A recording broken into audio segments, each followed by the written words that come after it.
വളരെ പ്രധാനപ്പെട്ട സ്ഥലമാണ്. ഈ സ്ഥലത്ത് വെച്ചാണ് ഈസാ നബി അലൈഹി സ്വലാത്തു വസ്സലാം സ്വർഗത്തിലേക്ക് ഉയർന്നു പോയത് എന്നാണ് വിശ്വസിക്കപ്പെടുന്നത്.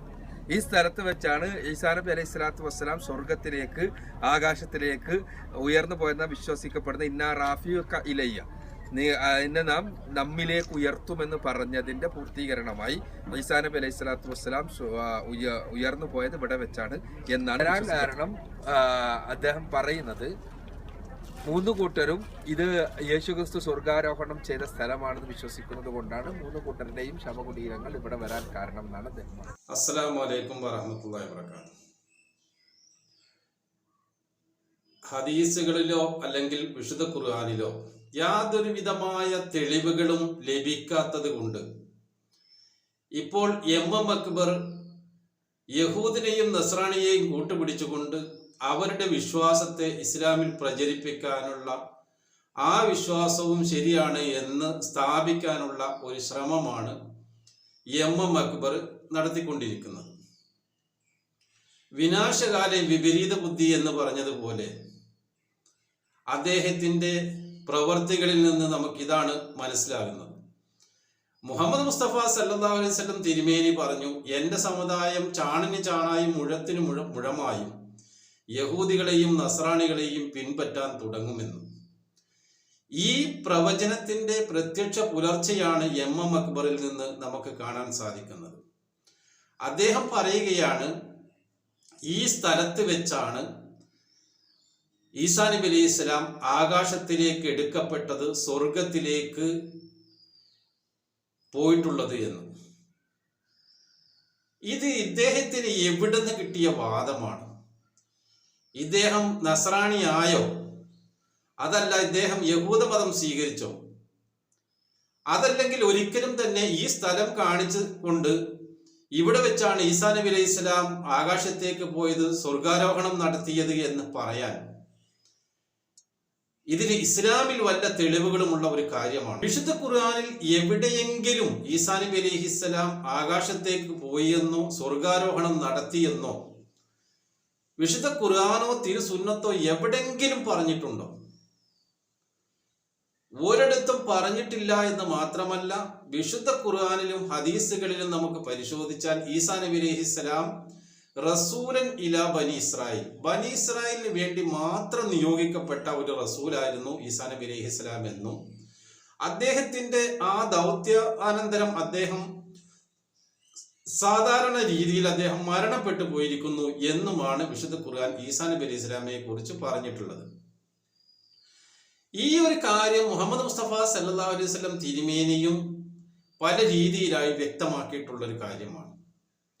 മാത്രമല്ല, സഹാബികൾക്കാർക്കും തന്നെ ഈസാ നബി അലൈഹിസ്സലാം ജീവിച്ചിരിപ്പുണ്ട് എന്നുള്ളൊരു വിശ്വാസവും ഉണ്ടായിരുന്നില്ല. എന്നാൽ കാര്യം ഇങ്ങനെയാണ്, ഇസ്ലാമിൽ ഉടനീളം പരിശോധിച്ചാലും ഒരു തെളിവും കിട്ടാത്തത് കൊണ്ട്.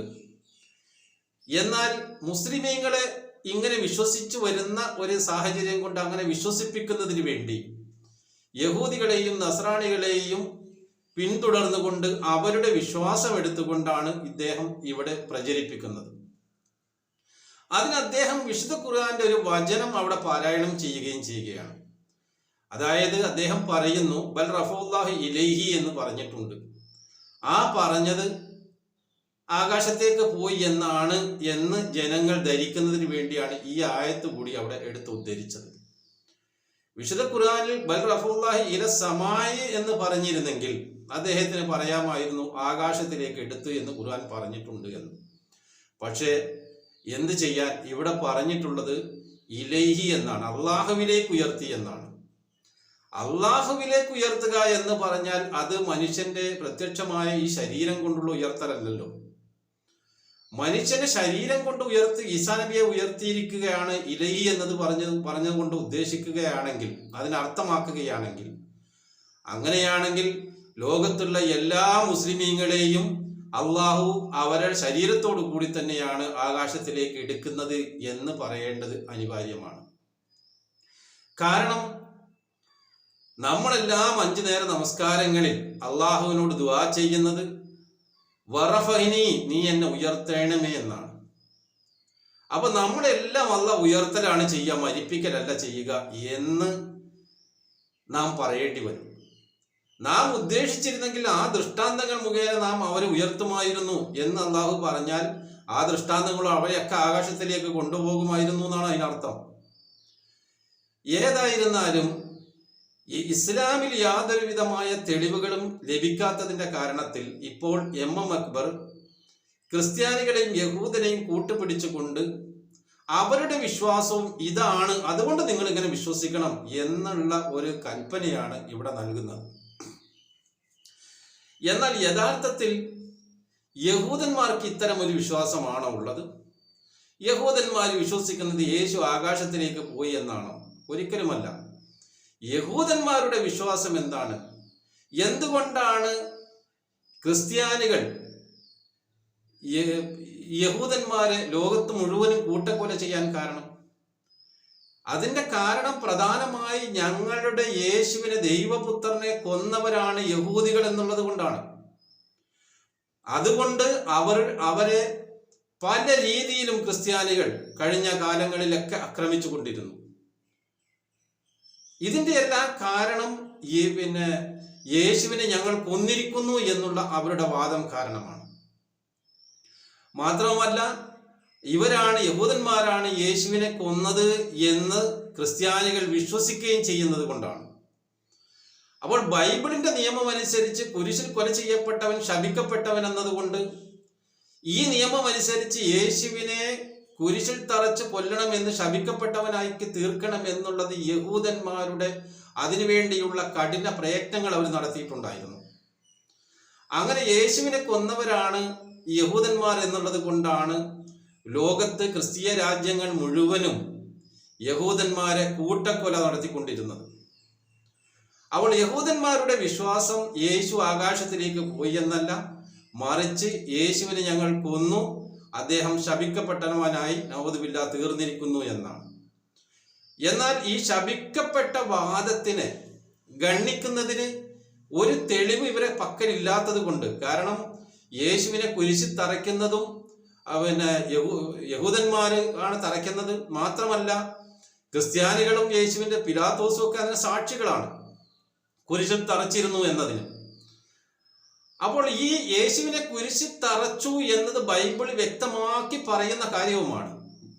വെള്ളിയാഴ്ച 6-ാം മണി നേരമായപ്പോൾ കുരിശിൽ തറച്ചു എന്നും 9-ാം മണി നേരമായപ്പോൾ കുരിശിൽ നിന്ന് ഇറക്കിയെന്നും കുരിശിൽ തറയ്ക്കുമ്പോൾ യേശുവിന്റെ കൂടെ 2 കള്ളന്മാരെ ഇടവും വലവും തറച്ചിരുന്നുവെന്നും യേശു കുരിശിൽ വെച്ച് ദൈവത്തോട് എലോഹി എലോഹി ലമാ ശബക്താനി, എൻ ദൈവമേ നീ എന്നെ കൈവിട്ടത് എന്തേ എന്നു പ്രാർത്ഥിച്ചിരുന്നു എന്നും ഓടത്തണ്ടയിലാക്കി കുരിശിൽ വെച്ച് യേശുവിനെ കുടിക്കാൻ കൊടുത്തിരുന്നു എന്നും പടയാളികൾ വന്ന് യേശുവിന്റെ വിലാപ്പുറത്ത് കുന്നം കൊണ്ട് കുത്തി രക്തവും വെള്ളവും തുളിച്ചു വന്നു എന്നും അങ്ങനെ കുരിശിൽ തറച്ചിരുന്നു എന്ന് വളരെ വ്യക്തമാക്കുന്ന വചനങ്ങൾ ബൈബിളിലുണ്ട്. എന്നാൽ ബൈബിളിന്റെ അടിസ്ഥാനത്തിൽ കുരിശിൽ തറച്ചിരുന്നില്ല എന്ന് പറയാൻ ക്രിസ്ത്യാനികൾക്കും സാധിക്കുകയില്ല. അപ്പോൾ കുരിശിൽ തറച്ചിട്ടുണ്ടെങ്കിൽ അദ്ദേഹം മരിച്ചിരുന്നു, അവൻ വലിയ ശബ്ദത്തോടു കൂടി പ്രാണനെ വിട്ടു എന്ന് പുതിയ നിയമവും പറയുന്നതാണ്. അപ്പോൾ ഇങ്ങനെ ബൈബിളിൽ ഇതിന് തെളിവുകൾ ഉണ്ടായിരിക്കെ ഇതിന് മറുപടി പറയാൻ കഴിയാത്തത് കൊണ്ടാണ് യേശു ദൈവത്തിന്റെ പുത്രനാണ്, ആകാശാരോഹണം നടത്തിയിരിക്കുകയാണ് എന്നുള്ളൊരു കഥ ക്രിസ്ത്യാനികൾ പിന്നീട് മെനഞ്ഞുണ്ടാക്കിയത്. ആ കഥയിലേക്ക് തന്നെയാണ് പിന്നീട് മുസ്ലിമീങ്ങളും ചെന്ന് പെട്ടിട്ടുള്ളത്. അതല്ലാതെ ഖുർആനോ ഹദീസോ ഇങ്ങനെ യാതൊരു വിധമായ തെളിവുകളും പറഞ്ഞതിന്റെ അടിസ്ഥാനത്തിലല്ല. എന്നാൽ യേശു ആകാശാരോഹണം നടത്തി എന്ന കഥ യഹൂദന്മാര് ഇന്നും വിശ്വസിക്കാത്തവരാണ്. അതുകൊണ്ട് 3 കൂട്ടരും ഇതേപോലെ യേശു ആകാശാരോഹണം നടത്തി സ്വർഗത്തിലേക്ക് എടുക്കപ്പെട്ടു എന്ന് 3 കൂട്ടരും വിശ്വസിക്കുന്നു എന്ന് പറഞ്ഞത് തന്നെ തനി കളവാണ്. ക്രിസ്ത്യാനികൾ മാത്രമാണ് എവിടെ വെച്ച് ആകാശത്തിലേക്ക് പോയി ആകാശാരോഹണം നടത്തി എന്ന് വിശ്വസിക്കുന്നത്. പിന്നെ മുസ്ലിമീങ്ങളെ സംബന്ധിച്ചിടത്തോളം യേശുവിനെ കുരിശിൽ തറച്ചു എന്ന് മുസ്ലിങ്ങൾ വിശ്വസിക്കുന്നില്ല. തറയ്ക്കുന്നതിന് മുമ്പ് തന്നെ ആകാശത്തിലേക്ക് ആകാശാരോഹണം നടത്തി എന്നാണ് മുസ്ലിങ്ങൾ വിശ്വസിക്കുന്നത്. അപ്പോൾ കുരിശിൽ തറച്ചതിന് ശേഷം 3 ദിവസം കല്ലറയിൽ കഴിയുകയും അതിനുശേഷം ശിഷ്യന്മാർക്കിടയിൽ അദ്ദേഹം പ്രത്യക്ഷപ്പെടുകയും അദ്ദേഹം ബിഷപ്പിന് വറുത്ത മീനും തേൻകട്ടയും ഭക്ഷിക്കുകയും അവിടെ നിന്ന് പിന്നീട് അദ്ദേഹം പാലായനം ചെയ്യുകയും അല്ലെങ്കിൽ ആകാശാരോഹണം നടത്തുകയും ചെയ്തു എന്നുള്ള വിശ്വാസമാണ് ക്രിസ്ത്യാനികൾക്കുള്ളത്. അങ്ങനെ വരുമ്പോഴാണ് ഈ സ്ഥലത്ത് വെച്ച് ആകാശത്തേക്ക് പോയി എന്ന് ക്രിസ്ത്യാനികൾ വിശ്വസിക്കുന്നത്. എന്നാൽ മുസ്ലിങ്ങൾ വിശ്വസിക്കുന്ന സ്ഥലം കുരിശിൽ തറയ്ക്കാൻ കൊണ്ടുപോകുമ്പോൾ അവിടെ നിന്ന് ആളിന് രൂപം മാറ്റി. അപ്പോൾ സ്ഥലം ഇതല്ല. അപ്പോൾ എന്തിനാണ് ഇത്തരം കളവുകളെല്ലാം അള്ളാഹുവിന്റെ പേരിലും അള്ളാഹുവിന്റെ പ്രവാചകന്മാരുടെ പേരിലും പറഞ്ഞുകൊണ്ട് യഥാർത്ഥ സത്യത്തെ വളച്ചൊടിച്ചുകൊണ്ട് അന്ധവിശ്വാസങ്ങൾ മുസ്ലിങ്ങളിൽ പ്രചരിപ്പിക്കുന്നത് എന്തിനാണ് എന്ന് അദ്ദേഹത്തിന് മാത്രമേ അറിയുകയുള്ളൂ. ഇത് തന്നെ മുഹമ്മദ് മുസ്തഫ സല്ലല്ലാഹു അലൈഹി വസല്ലം തിരുമേനി യഹൂദികളും നസ്രാണികളുമായി ചാണിന് ചാണായും മുഴത്തിന് മുഴമായും എൻ്റെ സമുദായം അവരെ പിൻപറ്റുമെന്നുള്ള ആ പ്രവചനമല്ലേ ഇതുകൊണ്ട് പുലരുന്നത് എന്നാണ് വിനീതമായി ഈ മുസ്ലിം സഹോദരങ്ങൾ മനസ്സിലാക്കേണ്ടത്. ഞാൻ ഇതിനു മുമ്പ് സാക്കിർ നായിക്ക് ഇതേപോലെ ബൈബിളിനെ വിശദീകരിച്ചു കൊണ്ട് നടത്തുന്ന ഒരു സംവാദം, അതിൽ യേശുവിനെ കുരിശിൽ തറച്ചു എന്നും യോനയുടെ അടയാളം പോലെയുള്ള അടയാളമാണ് യേശുവിൽ പുലർന്നിട്ടുള്ളത് എന്നും അദ്ദേഹം ഒരു സംവാദം നടത്തിക്കൊണ്ട് പറയുന്ന ഒരു വീഡിയോ ഞാൻ പോസ്റ്റ് ചെയ്തിട്ടുണ്ടായിരുന്നു. ഇതേപോലെ തന്നെ മുജാഹിദിന്റെ മറ്റൊരു പണ്ഡിതൻ, മുമ്പുള്ള പണ്ഡിതന്മാരെല്ലാം ഈസാ നബി അലൈഹി ഇസ്ലാം മരിച്ചുപോയി എന്ന് വിശ്വസിക്കുന്നവരായിരുന്നു എന്ന് പറഞ്ഞ വേറൊരു വീഡിയോ ഞാൻ പോസ്റ്റ് ചെയ്തിട്ടുണ്ട്. ജമാഅത്തെ ഇസ്ലാമിയുടെ പണ്ഡിതനായ അദ്ദേഹം ഈസാ നബി അലൈഹി ഇസ്ലാം മരിച്ചിട്ടില്ല എന്ന് പറയാൻ എന്ത് ന്യായമാണുള്ളത്?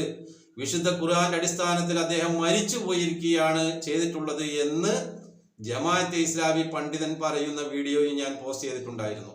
ഇതേപോലെ മുസ്തഫ മൗലവി അദ്ദേഹം ഈസാ നബി അലൈഹി ഇസ്ലാം മരിച്ചു പോയിരിക്കുന്നു എന്ന് വഖൗലിഹി മിന്നാ ഖത്തൽന മസീഹ ഈസ ഇബ്നു മറിയം എന്നുള്ള ആയത്തോ വൈദ് ഖാലല്ലാഹു യാ ഈസ ഇബ്നു മറിയം അൻത ഖുൽത ലിന്നാസി തഖുദൂനി വ ഉമ്മിയ ഇലാഹൈനി എന്ന് തുടങ്ങുന്ന ആയത്ത് പാരായണം ചെയ്തുകൊണ്ട് അദ്ദേഹം ഫലമ്മ തവഫൈതനി, എൻ്റെ വഫാത്തിന് ശേഷം അവരെന്തിനേക്ക് ആരാധിച്ചു എന്ന് എനിക്ക് അറിഞ്ഞുകൂടാ റബ്ബേ എന്ന് പറയുന്ന ഭാഗങ്ങൾ എടുത്ത് വിശദീകരിച്ചുകൊണ്ട് അദ്ദേഹം ഈസാ നബി അലൈഹി ഇസ്ലാം മരിച്ചു പോയിരിക്കുന്നു എന്നാണ് വിശുദ്ധ ഖുർആൻ പറഞ്ഞിരിക്കുന്നത് എന്ന് അദ്ദേഹം സ്ഥാപിക്കുകയും മാത്രമല്ല അഹ്മദികളുമായി നടത്തിയ മുബാഹലയിൽ മറ്റുള്ള ചില പണ്ഡിതന്മാർ, അറിയപ്പെടുന്ന പല പണ്ഡിതന്മാരും ഈസാ നബി അലൈഹി ഇസ്ലാം മരിച്ചിട്ടില്ല എന്ന് പറഞ്ഞ് നിങ്ങൾ മുബാഹല നടത്തണ്ട, മൂപ്പരെന്നേ മരിച്ചു പോയിട്ടുണ്ട് എന്ന് ഈ മുബാഹലയ്ക്ക് പോയവരോട് പറഞ്ഞിട്ടുണ്ട് എന്നും അദ്ദേഹം വ്യക്തമാക്കുന്നു. യഥാർത്ഥത്തിൽ വിശുദ്ധ ഖുർആനിൽ ഇവർ സ്വകാര്യമായി അംഗീകരിക്കുന്ന ഈ കാര്യം, വിശുദ്ധ ഖുർആൻ ഈസാ നബി അലൈഹി ഇസ്ലാം മരിച്ചു പോയിരിക്കുന്നു എന്ന് മാത്രമാണ് പറഞ്ഞിട്ടുള്ളത്. എന്തുകൊണ്ടാണ് ഇവർ ഈസാ നബി അലൈഹി ഇസ്ലാമിന്റെ ഈ മരണത്തെ ഇവർ അംഗീകരിക്കാതെ ജനങ്ങൾക്കിടയിൽ ഇതുപോലുള്ള കളവുകൾ പ്രചരിപ്പിക്കുന്നത് എന്തിനാണ്? വിശുദ്ധ ഖുർആൻ പറഞ്ഞിരിക്കുന്ന ഒരു ഇബ്നു മറിയമിന്റെ ആഗമനത്തെ നിഷേധിക്കുന്നതിന് വേണ്ടിയാണ്. റസൂലൻ ഇലാ ബനി ഇസ്രായേൽ എന്ന് പറഞ്ഞ ബനി ഇസ്രായേലിന് വേണ്ടി മാത്രമാണ് ഈസാ നബി അലൈഹി ഇസ്ലാമിനെ നിയോഗിച്ചിരിക്കുന്നത് എന്ന് ഖുർആന്റെ അല്പമെങ്കിലും കാര്യം മനസ്സിലാക്കിയിട്ടുള്ള അല്ലെങ്കിൽ ഇസ്ലാമിക ചരിത്രങ്ങൾ മനസ്സിലാക്കിയിട്ടുള്ള ആർക്കും തന്നെ അറിയാവുന്ന കാര്യമാണ്. മുഹമ്മദ് മുസ്തഫ സല്ലല്ലാഹു അലൈഹി വസല്ലം തിരുമേനിക്ക് മുമ്പ് വന്ന എല്ലാ പ്രവാചകന്മാരും ഒരു ദേശങ്ങൾക്കോ പ്രദേശങ്ങൾക്കോ വേണ്ടി മാത്രം വന്നിട്ടുള്ളവരായിരുന്നു. മുഹമ്മദ് മുസ്തഫ സല്ലല്ലാഹു അലൈഹി വസല്ലം തിരുമേനി മുഴു ലോകത്തേക്കുമുള്ള പ്രവാചകനാണ്. ഇതുകൊണ്ട് തന്നെ റസൂലുള്ളാഹി സ്വല്ലല്ലാഹു അലൈഹി വസല്ലം തിരുമേനിയുടെ ഉമ്മത്തിൽ വരുന്ന മസീഹ് മുഴു ലോകത്തേക്കുമുള്ളതായിരിക്കണം. ആ മസീഹ് ഇവിടെ വന്നു കഴിഞ്ഞിരിക്കുന്നു. അദ്ദേഹമാണ് വിശുദ്ധ ഖുർആൻ പറഞ്ഞിട്ടുള്ള ആ പ്രവാചകൻ. അത് റസൂലുള്ളാഹി സ്വല്ലല്ലാഹു അലൈഹി വസല്ലം തിരുമേനിയുടെ ഉമ്മത്തിൽ നിന്ന് വരുമെന്നാണ് പറഞ്ഞിട്ടുള്ളത്. ഇതിന് ധാരാളം ആയത്തുകൾ വിശുദ്ധ ഖുർആനിലുണ്ട്. ഇതിനെ വിശദീകരിച്ച തെളിവുകൾ ധാരാളം ഹദീസുകളിലുണ്ട്. വിശുദ്ധ ഖുർആൻ പറഞ്ഞ ഇബ്നു മറിയം അല്ലാതെ ബനു ഇസ്രായേൽ വന്ന ഇബ്നു മറിയം വരുമെന്നുള്ള ഒരു തെളിവ് ഹദീസുകളിലോ ഖുർആനിലോ ഒന്നും നമുക്ക് കാണാൻ സാധിക്കുകയില്ല. ഇങ്ങനെ സ്പഷ്ടമായ സത്യം ഇതിൽ നിലനിൽക്കുന്നു